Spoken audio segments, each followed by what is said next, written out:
So hello everyone.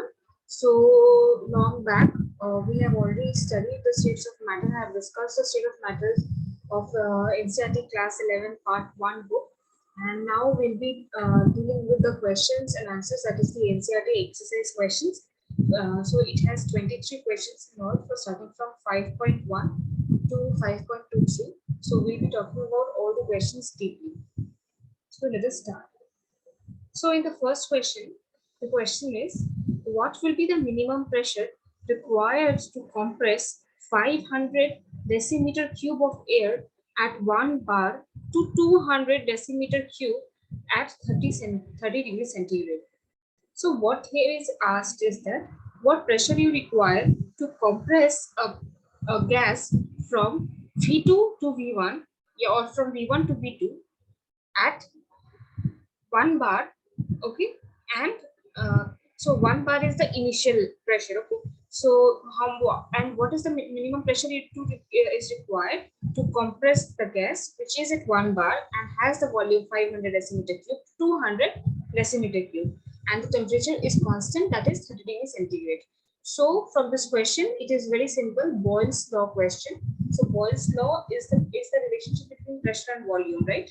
So it states that pressure is inversely proportional to volume at constant temperature. So here also you can see at constant temperature, at temperature of 30 degrees centigrade, V1 is given as 500 decimeter cube and pressure is given as 1 bar initially.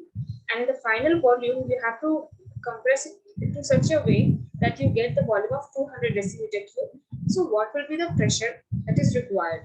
So P2 is missing. So from the Boyle's law, if you have these 3 parameters, then you can easily find the 4th parameter, right? By this equation, P1 upon P2 is equals to P2 upon P1. So from here, P2 you don't know, and you know rest of the 3 variables. So by substituting P1, P1 and P2, you can get the answer of P2, which will come to be 2.5 bars. So this question was quite simple and was derived from the Boyle's law.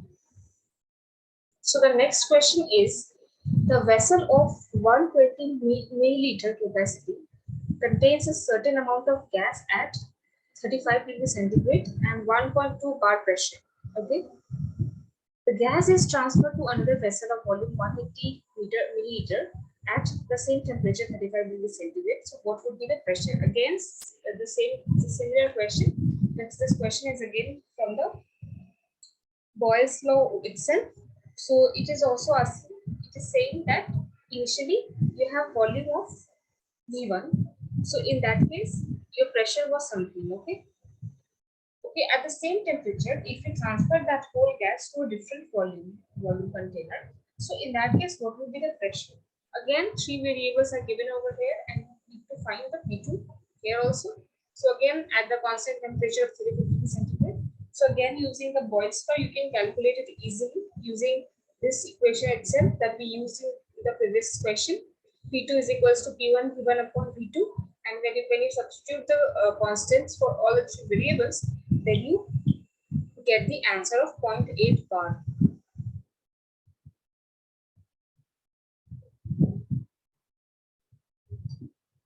So moving to the next question, question number 5.3.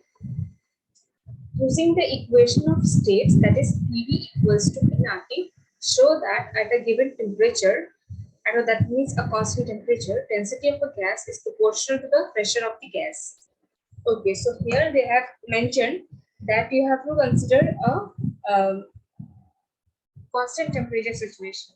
So you already have, and you have to show that the density is directly proportional to the pressure. How can you do it? It is just a simple mathematical questions that they have asked, and you have to derive a particular equation from the.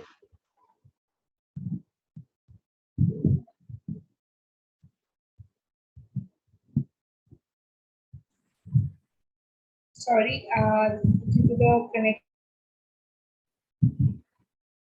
is the poor connection. I lost the internet connection. So let me resume it again.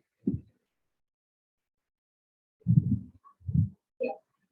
So we were talking about, yes. So we were talking about question 5.3. So there you have it have given you the equation of state. So from there you have to start and you have to derive that pressure is directly proportional to the density of the gas. So how can we do that? It's quite simple. Okay, so that means you have to get this density somewhere from the equation of state. So we know the density is equals to mass upon volume.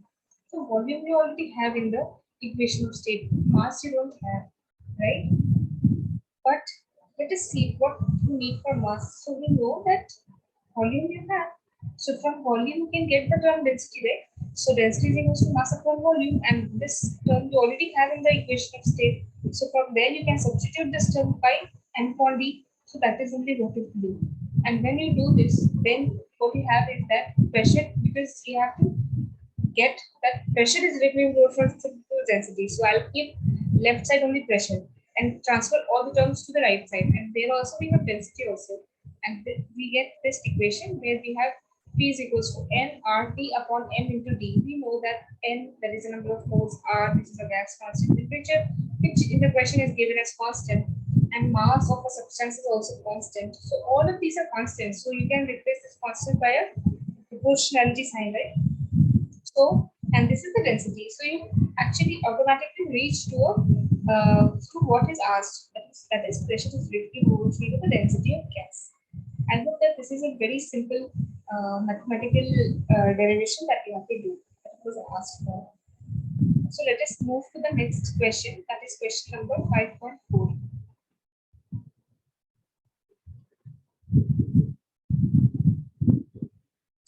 At 0 degrees centigrade, the density of a certain oxide of a gas at 2 bar is same as that of dinitrogen at 5 bar. What is the molecular mass of oxide? So it is given if it shows the question has asked for a temperature of 0 degrees centigrade, which will remain constant throughout. It has asked that density of one oxide at 2 bar is equal to density of nitrogen at 5 bar. So this information is already given to you, and what they've asked for is what is the molecular mass of the oxide. So you already know that it is nitrogen, but you don't know what is this oxide is of. So basically you need to find out what is the molecular weight of the oxide. That is, you need to find the M. So we know that the equation of PV is equals to nRT. We don't have M, right? But we can introduce M also.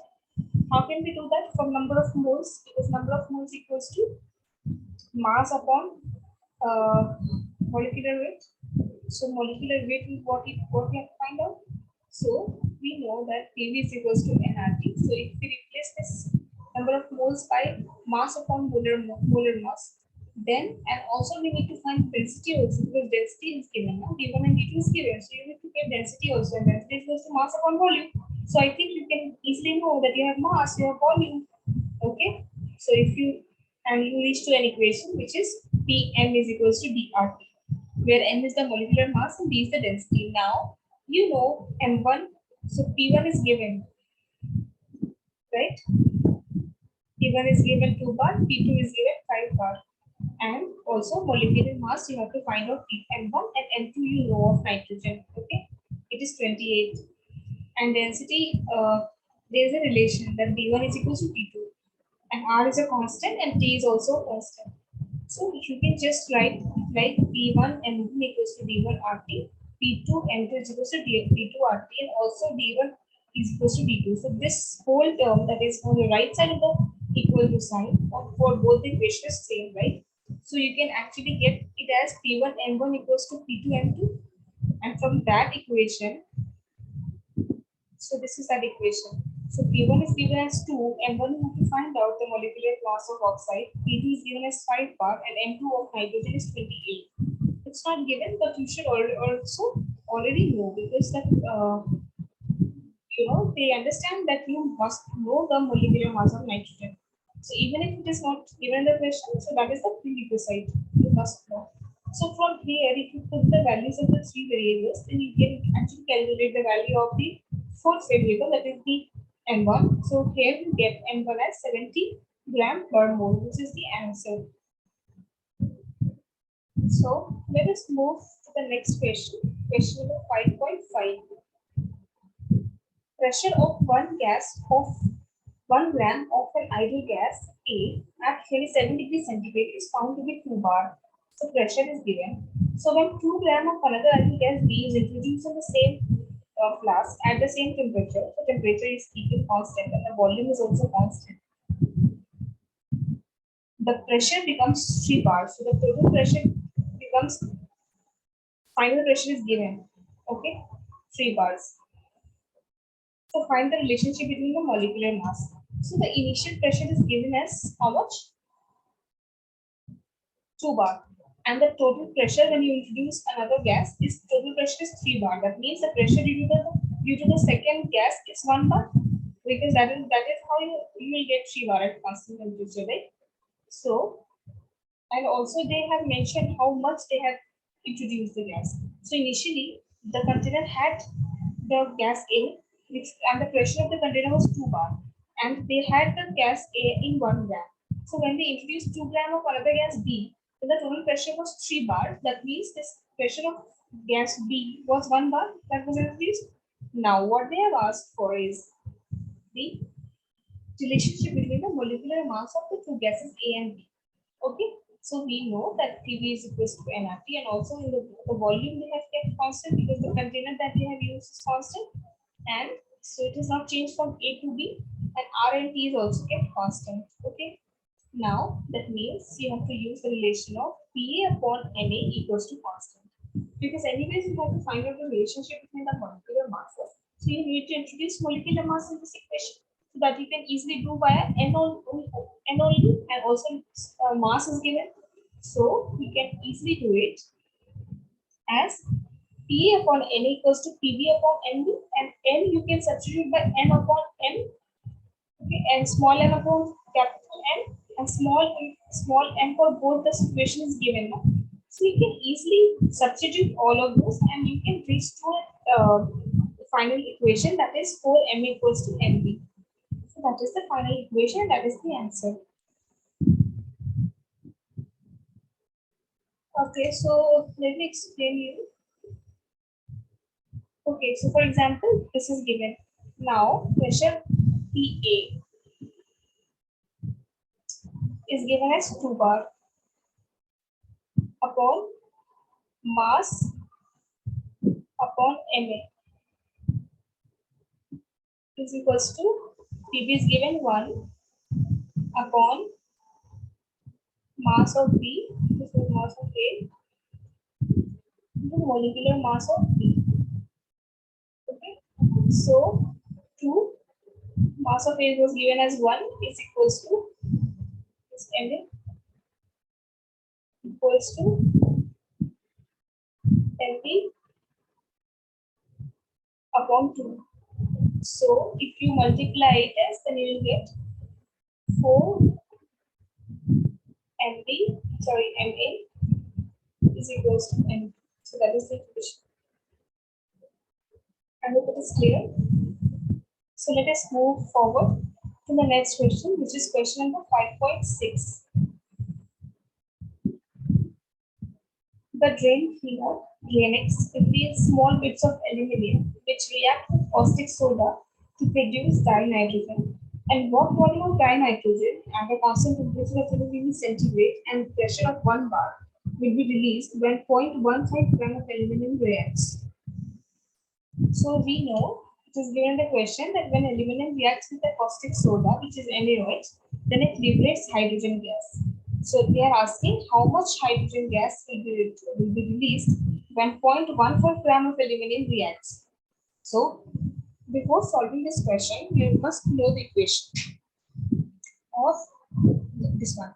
So 2 moles of aluminum reacts with 2 moles of caustic soda, that is NaOH, with 2 moles in the presence of 2 moles of water, and it gives 2 moles of NaAlO2 and 3 moles of hydrogen.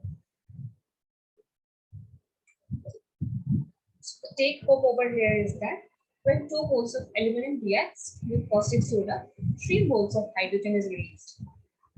And they have also given the mass of aluminum, that how much aluminum you have to react, that is 0.15. Okay, so you can convert it into mole, because when you do such calculations or in the equation, then you convert the gram into mole. That is how you can easily do the solve the question.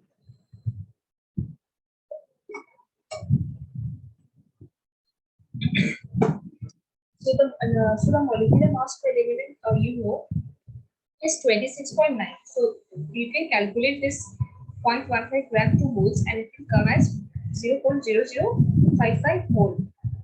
And also, you know that if you react 1 mole of aluminum, how much mole of hydrogen will be released? It will be 3 upon 2, right?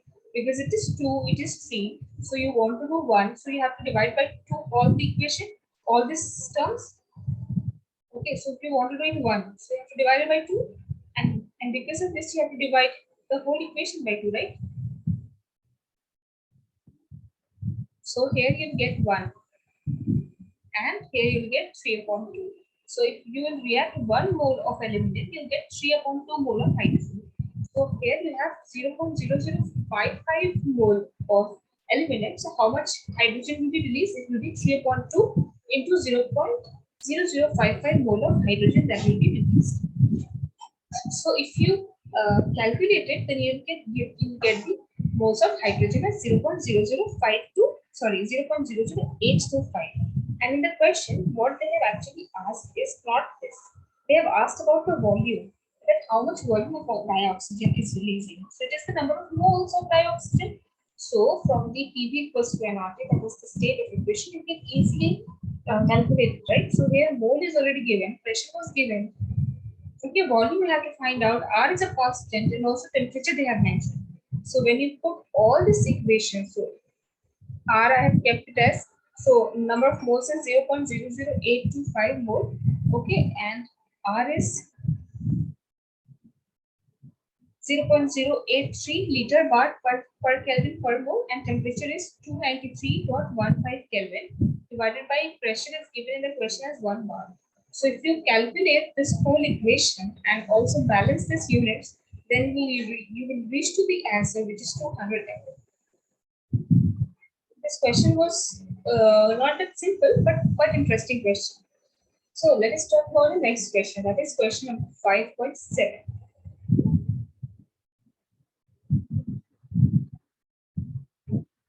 So what is the question? What will be the pressure exerted by a mixture of 3.2 gram of methane and 4.4 gram of carbon dioxide contained in a 9 decimeter cube flask at 27 degrees centigrade? So this question is very simple. They have asked that what is the pressure? Okay, so they have asked about the total pressure and also they have mentioned the volume and the temperature and also the amount of gases. Okay, so we will calculate the pressure exerted by methane and pressure exerted by carbon dioxide separately, and they have asked for the total pressure, so we will add that part. So calculation of the pressure exerted by the methane can be like this. So P is equals to nRT upon V. V is constant. Okay, V is everywhere 9 decimeter cube only. And here number of moles will be 3.2 divided by 16. 16 is the molecular mass of methane. And this is the value of R that you are going to put in decimeter cube, which is 0.0821 decimeter cube ATM per Kelvin per mole, and also the temperature is given as 300 Kelvin. So when you calculate this, then you will reach to the pressure exerted by methane is 0.54 atm. Similarly, you will find this equation. Find the pressure exerted by carbon dioxide using the same equation. Just put the values as given in the question. That is, number of moles of carbon dioxide is given to as 4.4, and molecular mass of carbon dioxide is 44. And if you substitute the value of R, T, and P, then you can find out the pressure exerted by the carbon dioxide. Okay, that is 0.27 atm. So they have asked for the total pressure exerted by the mixture of the gas. That will be the addition of both the partial pressures. That is from the Dalton's law of partial pressure, right? So P total will be equal to 0.54 atm plus 0.27 atm. That will give you the answer as 0.81 atm. So the next question, question number 5.8.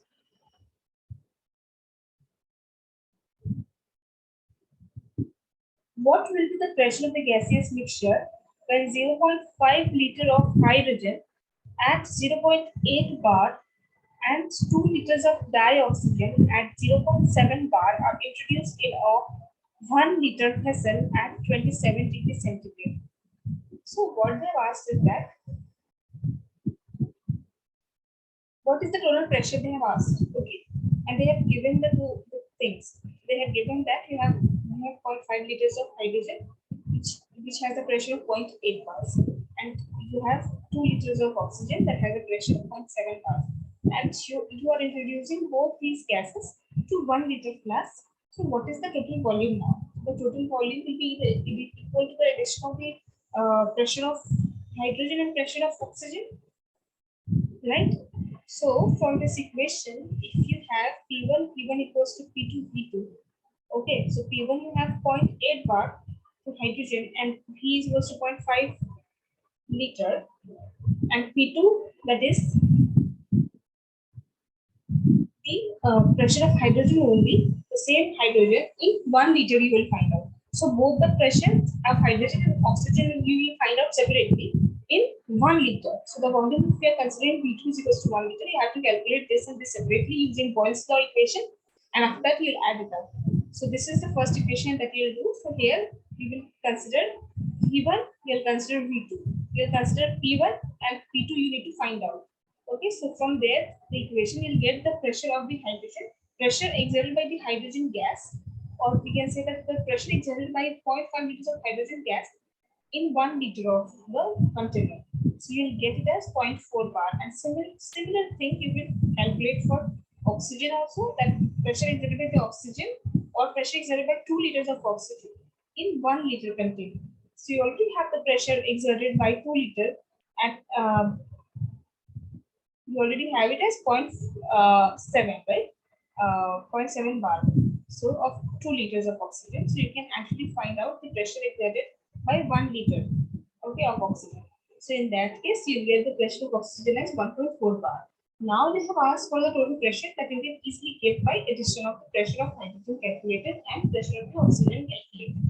So the total pressure will be 1.4 plus 0.4 bar, and that will give you the answer of 1.8 bars. Let us go to the next question, question number 5.9. Density of a gas is found to be 5.46 gram per decimeter cube at 27 degrees centigrade at 2 bar pressure. What will be its density at STP? So it has given you some density, okay, and also given at that density what is the pressure and what is the temperature. And the question has asked for density at STP. So at STP, that means 20 degrees centigrade temperature and 1 bar pressure. Okay. So for calculating density at STP, you need to know the molecular mass. So how can you calculate the molecular mass using all the 3 equations here? That is already 3 variables that is given over here. That is, we know we have already derived this equation in the previous questions. Pm equals to dRT. So if the density and pressure and temperature is given, R is constant only, we can find out the M. So once you find out the M from this equation by putting all the 3 variables, then you can easily substitute in the next equation. This value of M will be constant only because the gas will not change, right? And also they have mentioned at STP, that means at a constant bar of pressure of 1 bar and temperature is 20 degrees centigrade. You can find out the density of STP, right? So for this is the only will be followed in this question. First, you will calculate this M, where you have all the 3 variables, and you can put the 3 variables. You can calculate the fourth variable, that is the molecular mass, which came as 27.977 gram, obviously.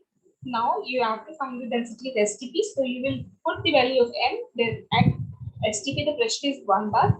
At STP the temperature is 20. Yes. So you will calculate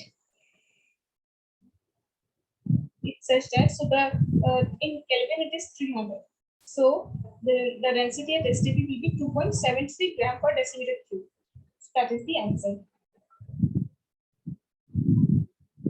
So let us move forward in the next question. That is question number 5.10. 34.05 ml of phosphorus vapor So volume of the phosphorus paper is given, and it weighs 0.065 gram at 456 degrees centigrade and 1.1 bar pressure. What is the molecular mass of the phosphorus? Okay, it is very simple because it has asked for the molecular mass and also the small m it is given. So from the state of equation, PV is equal to NRT, pressure is also given, volume is also given. Number of moles is not given, but rather mass is given. And you have to calculate the molecular mass. So number m you can substitute by m small m upon capital M. So that only you have to calculate, right? Capital M you have to calculate. R is a constant, you'll put the value of R. T is a constant, it is given actually. So you can input Kelvin, you will put it. And so you can calculate for capital M, which is the molecular mass, which will come as 1248.7 gram per mole. This question is quite straightforward and very simple. Let us move to the next question. Question number 5.11. A student forgot to add the reaction mixture to the round water flask at 27 degrees centigrade, but instead he or she placed the flask on the flame. After a lapse of time, he realized his mistake, and using a pyrometer, he found the temperature of the flask was 477 degrees centigrade. So, what fraction of air could have been expelled out?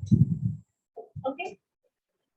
What is given? So the initial temperature in which he had to ask, put the mixture was 27, but at what temperature he put the mixture? It was 477.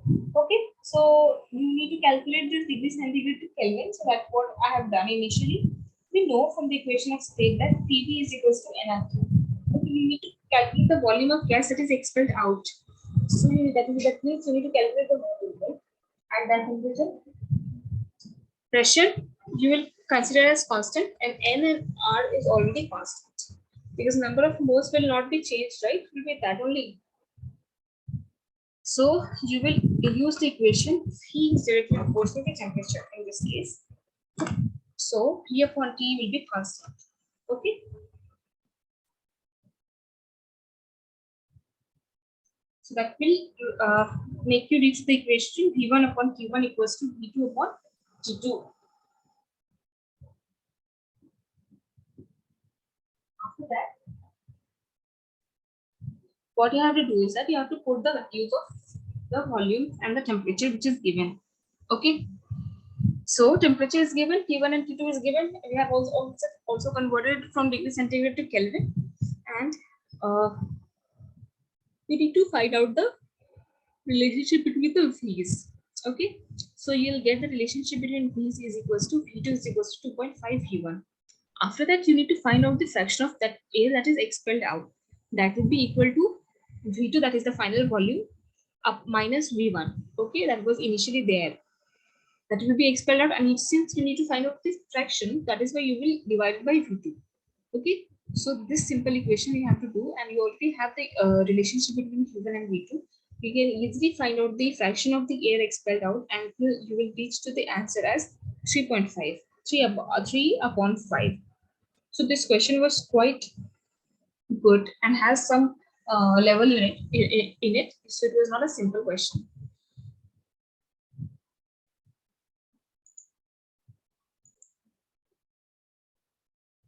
So the next is the question number 5.12. So here we have asked to calculate the temperature of 4 mole of a gas occupying 5 decimeter cube at 3.32 bar. Okay, and also they have mentioned what R you have to take. So it is very simple. Just from the Van der Waals equation, you can find out the answer. So here they have given the number of moles, that is N, the volume 5 decimeter cube, and pressure 3.32 bar. Also, you have to calculate the temperature. So just by putting the equation of state PV equals to nRT, you can easily calculate the value of temperature by putting all the values that is given to the variables in the question. So here you will land up with an answer of 50 Kelvin. So next, question number 5.13.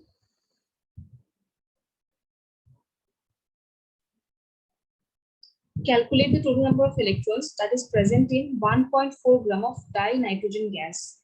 Okay, so you actually have to find out the number of electrons in 1.4 gram of dinitrogen gas. So first of all, you need to know that how many electrons are there in one atom of or one molecule of dinitrogen. So for that, you have to know the atomic weight of the dinitrogen, because number of electrons is equals to the atomic weight of a neutral atom. So dinitrogen is a neutral molecule. So if you know the atomic number of the dinitrogen, so that will be equal to the summation of two nitrogens, that is 7 plus 7, that is equals to 14. So that is only equal to the number of electrons present in one atom or one molecule of dinitrogen, that is 14 electrons. And in the question they have asked to calculate for 1.4 gram of dinitrogen. So it will be very, very easy to calculate how many moles of dinitrogen is there in 1.4 gram. How you can calculate it? By simply dividing the amount that is given, that is 1.4 gram, divided by the molecular mass of the dinitrogen. That will give you the number of moles that is present in 1.4 gram of the dinitrogen. So if you divide it by 28, which is the molecular weight of the dinitrogen gas, you will land up with the question answer of 0.05 moles. So in 1.4 gram of dinitrogen, you have 0.05 moles of dinitrogen. Now, once you know the number of moles, what you can do is you can calculate the number of atoms that is present in this number of moles. So we know that according to the Avogadro's law, 1 mole is equals to 6.022 into 10 to the power of 23 atoms. Okay, so in 1 mole you have this number of atoms. Now, so therefore, in this number of moles, how many atoms you will have? So you just, this is just the unitary method that we are going to do. So from this, so therefore, this 0.05 moles will be equal to 0.05 into 6.022 into 10 to the power of 23 atoms. And that if we calculate it, you will get it as 0.3011 into 10 to the power of 23 atoms. Now, you have to calculate this, you don't have to calculate, you have to calculate that how many number of electrons you will have in 1.4 grams. So now until now you have calculated how many number of atoms of dinitrogen you will have in 1.4 gram. So since you already know that for molecule we can say, so for one molecule you have 14 electrons. So for this much number of molecules, how many electrons, you just have to multiply it by 14 and you will get the answer. That is the number of electrons in 1.4 gram of dinitrogen. And the answer here is 4.2154 into 10 to the power of 23 electrons. I think this is enough for this lecture. So the rest of the question will be covered in the next subsequent lectures. I hope I am clear with the question and answer, and so I hope it will be helpful for you. Thank you.